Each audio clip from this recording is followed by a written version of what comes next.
خوش آمدید۔ آج ہم ایک ایسے 700 سالہ ٹکراؤ کی کہانی میں گہرائی میں جائیں گے جس نے دو عظیم قدیم سپر پاورز کو اپنے گھٹنوں پر لا کھڑا کیا اور ایک بالکل نئی دنیا کی پیدائش کے لیے سٹیج تیار کر دیا۔ اس سے پہلے کہ ہم شروع کریں، ایک چھوٹی سی گزارش ہے۔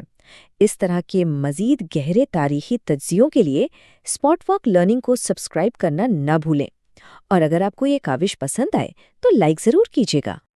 کبھی سوچا ہے کہ سپر پاورز آخر ختم کیسے ہوتی ہیں؟ کیا کوئی ایک بڑی تباہ کن جنگ انہیں مٹا دیتی ہے، یا پھر یہ صدیوں تک آہستہ آہستہ رسنے والا خون ہوتا ہے جو انہیں ختم کر دیتا ہے؟ رومی اور فارسی سلطنتوں کی کہانی میں جواب ہے دونوں۔ 7ویں صدی کے اوائل کی دنیا کو سمجھنے کے لیے ہمیں اس دشمنی کی شدت کو سمجھنا ہوگا جس نے اس دور کی ہر چیز کو شکل دی۔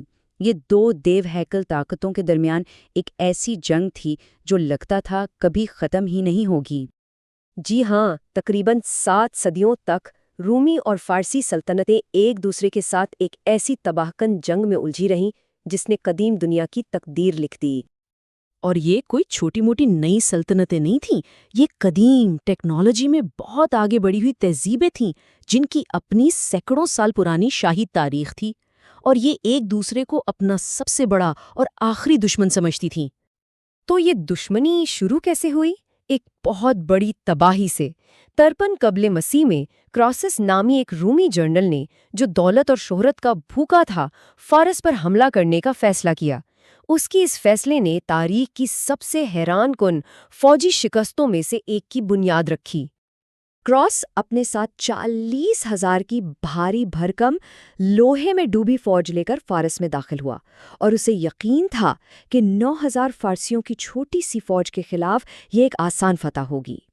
لیکن فارسیوں کے پاس کچھ ایسے پینترے تھے جو رومیوں کے وہم و گمان میں بھی نہیں تھے، جیسے کہ میدان سے بھاگنے کا ناٹک کرتے ہوئے گھوڑے کی زین سے پیچھے مڑ کر تیر برسانا۔ مغرب میں کسی نے ایسی جنگی چال پہلے کبھی نہیں دیکھی تھی۔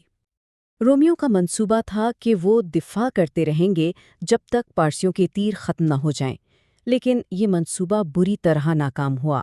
پارسی اپنے ساتھ 1,000 اونٹوں پر لدے ہوئے 10 لاکھ تیر لائے تھے، یعنی ان کے پاس گولہ بارود کی کوئی کمی ہی نہیں تھی۔ لیکن اصل فیصلہ کن چیز تھے فارسی کیٹافریٹس۔ ذرا تصور کریں، مکمل طور پر لوہے میں ڈوبے ہوئے سپاہی، ویسے ہی بکتر بند گھوڑوں پر سوار۔ یہ تو جیسے قرون وسطیٰ کے نائٹس تھے جو اپنے وقت سے 1400 سال پہلے میدان جنگ میں آ گئے تھے۔ رومی فوجی اپنی مشہور ٹیسٹوڈو یعنی کچھوے والی دفاعی فارمیشن بنانے میں ناکام رہے، اور کیٹافریٹس کے حملے نے ان کی صفوں کو تہس نہس کر دیا۔ کہا جاتا ہے کہ انہوں نے رومیوں کو ایسے کاٹا جیسے گرم چھری مکھن کو کاٹتی ہے۔ نتیجہ ایک مکمل تباہی۔ تعداد میں تقریباً 5 گنا کم ہونے کے باوجود فارسیوں نے رومی فوج کو نیست و نابود کر دیا۔ اور کراسس کا انجام؟ اسے پکڑا گیا، اور اس کی دولت کی خز کا مذاق اڑانے کے لیے اس کے گلے میں پگھلا ہوا سونا انڈیل دیا گیا۔ اور بس اسی ایک وحشیانہ واقعے نے اس 700 سالہ جنگ کی آگ بھڑکا دی جو آخرکار دونوں سلطنتوں کو کھا گئی۔ اب ذرا 7 صدیاں تیزی سے آگے چلتے ہیں اس کہانی کے آخری باب کی طرف۔ یہ ایک 26 سالہ جنگ تھی جو اتنی تباہ کن ثابت ہوئی کہ اس نے پرانی دنیا کو تھکا ہارا اور ٹوٹا ہوا چھوڑ دیا۔ یہ جنگ بدلے کی آگ میں شروع ہوئی تھی۔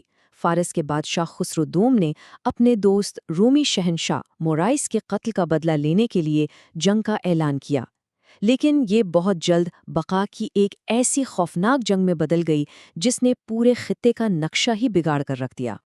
دیکھیے، 602 عیسوی میں مشرقی رومی سلطنت اگرچہ کچھ کمزور ضرور تھی، پھر بھی اٹلی سے لے کر مصر تک ایک بہت بڑے علاقے پر حکومت کرتی تھی۔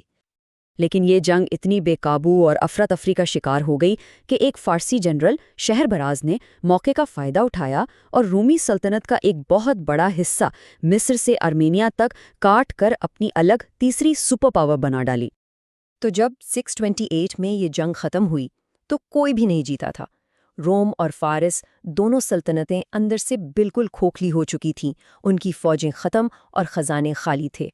انہوں نے ایک دوسرے کو تباہ کر کے ایک ایسا خلا پیدا کر دیا تھا جو تاریخ نے پہلے کبھی نہیں دیکھا تھا۔ اور اسی طاقت کے خلا میں، اسی افراتفری اور تھکن سے چور دنیا میں، جزیرہ نما عرب سے ایک نئی قوت ابھر رہی تھی۔